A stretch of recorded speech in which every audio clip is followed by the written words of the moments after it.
Hey everybody, and welcome to another model building workshop. I'm Mr. Allen. I'm coming to you from a hot, steamy Rhode Island. We're in the middle of a heat wave here in July of 2022. But again, I'm Mr. Allen, and we're doing the model building workshop on behalf of the Smith Hill Library, part of the Community Libraries of Providence. And today we're going to be looking at the Flammpanzer III. Almost said 2. This is the Flammpanzer III, F1 SD KFZ 141/3. So this is the Dragon kit, and this has been around since 1996. Some examples there of what the finished one looks like, and I'm going to show you how mine came out here.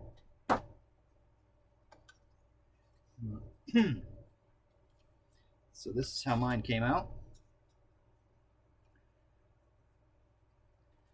This is kind of the standard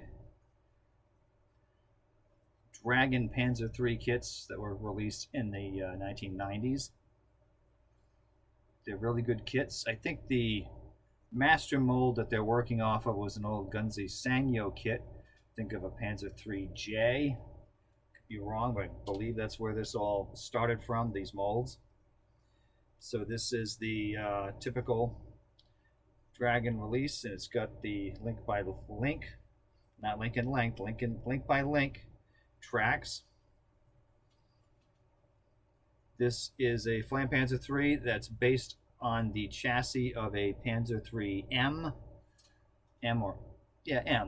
MN sometimes they're referred to as, but basically the M had the muffler up here, so it was able to wade deeper rivers.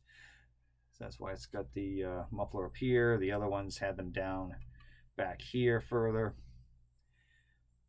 So this is more of a watertight hull for river crossings, etc. You can see on the M models, which is clear here on the Flammpanzer as well, you've got the added armor shield. On the turret, you've got the added armor shield where the driver's compartment is. Extra armor in the way of spare track links was often put on these as well. And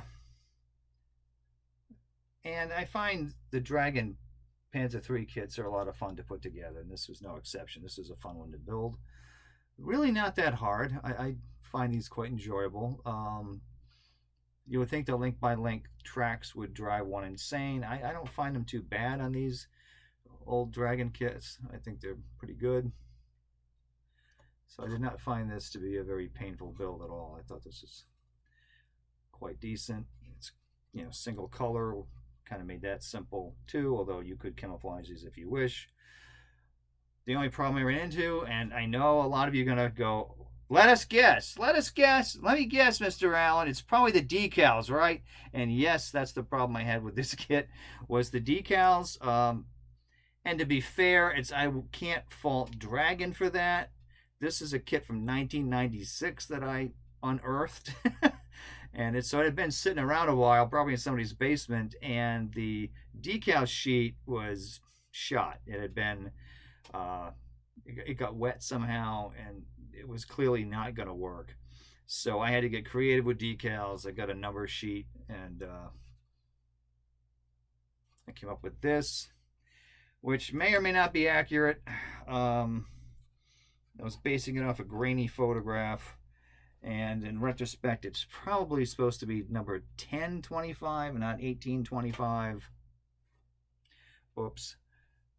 But anyway, working off what I had, and in this case, you may be surprised, I did not go online and search for a decal sheet specific to a Flammpanzer III. Oh well, I figured I'm going to use what I've got here because I have these numbered sheets and whatnot already here, and I thought I would come up with something that way. And there you have it. And I'm going to live with the results. So I also have this book here that was from the military book club back in the day. This is an Osprey series, on Flammpanzer, German flamethrowers in 41 to 45. And you can see the Flammpanzer III here. Basically that one you're looking at there. Got a Panzer II sitting here just by chance, which has got nothing to do with what we're filming today, but there she is anyway from a previous episode. Anyway, the heat's probably getting to me. So let's look at this Osprey book here. So the Panzer III F1,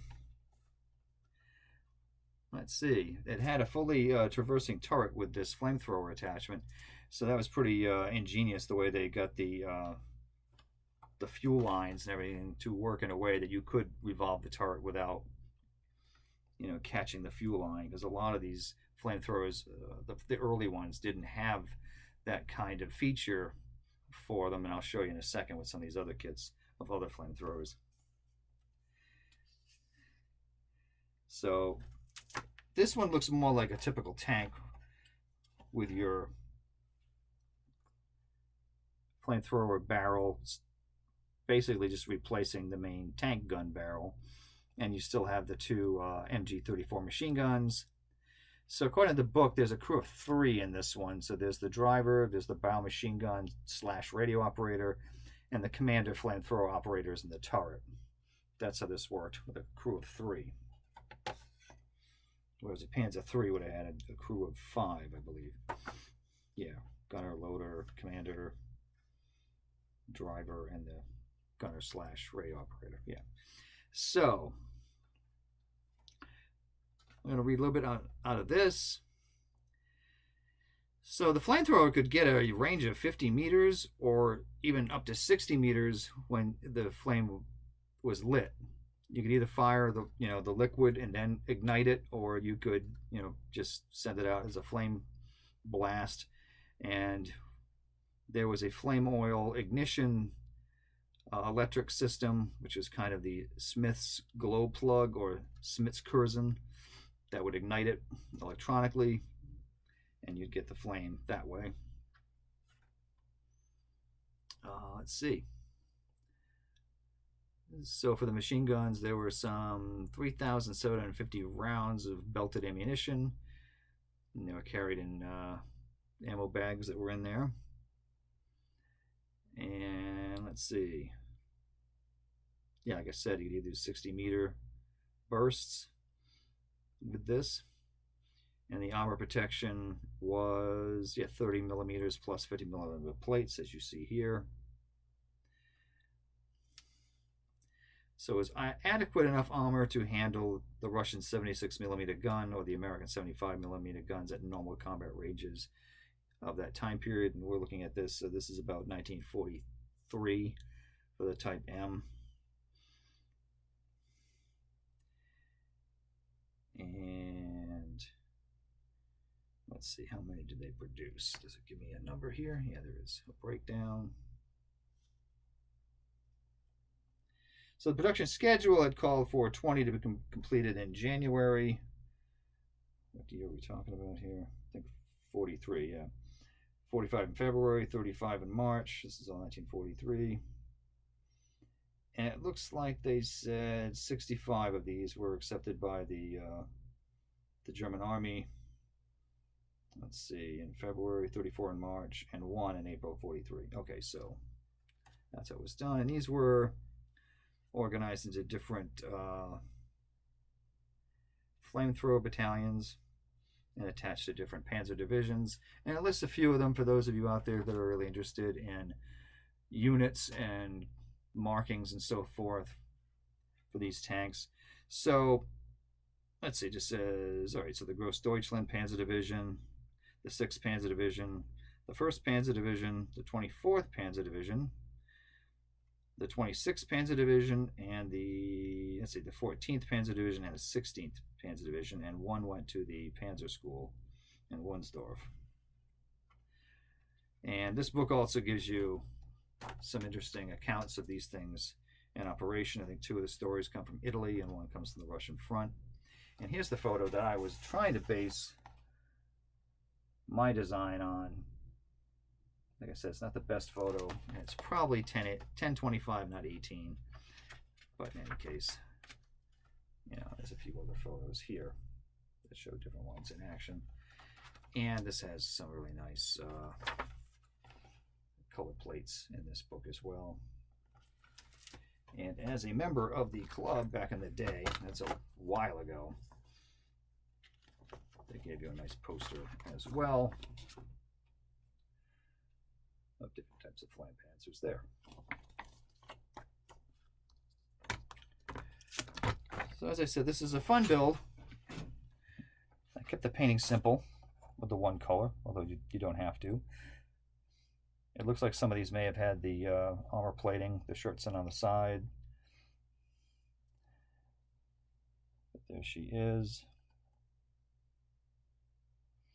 Decided to add some blackening to the gun barrel from all the flame that would have been shot out of this thing. And the one that I based it on, the photograph, seemed to be like a training vehicle on a training exercise. So that's what I was going for. So other Flammpanzer kits. This is the old Allen model kit that was made in Russia. Don't know if there's a year on this. These are still around. They're not terribly expensive, but so this is the Flammpanzer II, which is based on a Panzer II-D chassis that had the large road wheels. Part of the evolution of the Panzer II-D chassis that were out there. How they went through different types of, you know, started as a Panzer II, then it became this thing, and then it became self-propelled guns. So just a quick look at what's in the box of the Panzer II-D.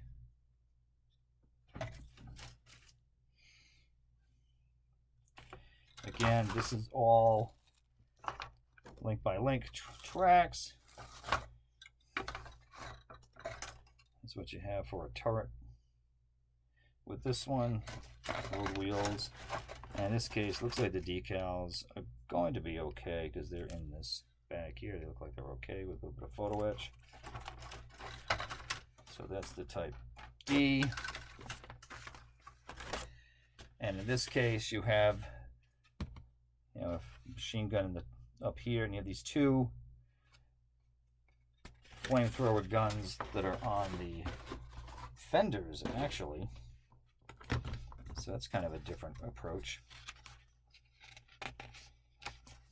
And we can see those are well explained. You can see how the flame gun is shooting the oil, how that little nozzle that was on the fenders. And it's 213. They give you 214 in this kit here.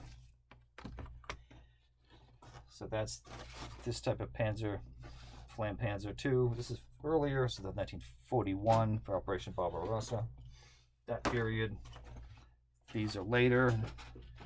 The Panzer III flamethrower would have been around the time of the Battle of Kursk in 43. And then, just for fun, there are some Russian flamethrower tanks that are out there you can buy. This is one of them, the OT-26, which is a T-26, which is a derivative of the Vickers Armstrong, you know, the Vickers B light tanks. And this has a small flamethrower here, which is a very small piece, and you'd have to, I think you have to come up with some wire or thread to make the line for the flame thrower material that would go there. So that's another one. That's a flamethrower you can buy. Anyway, it's a very quick look on a very warm day. And that's why I picked flamethrowers, because it's pretty hot. So, take care of yourself in the heat. Keep on building. Have some fun. You know, and here's what Flammpanzer III looks like. Okay, we'll see you guys soon in the next model building workshop. All right, stay cool. Bye now.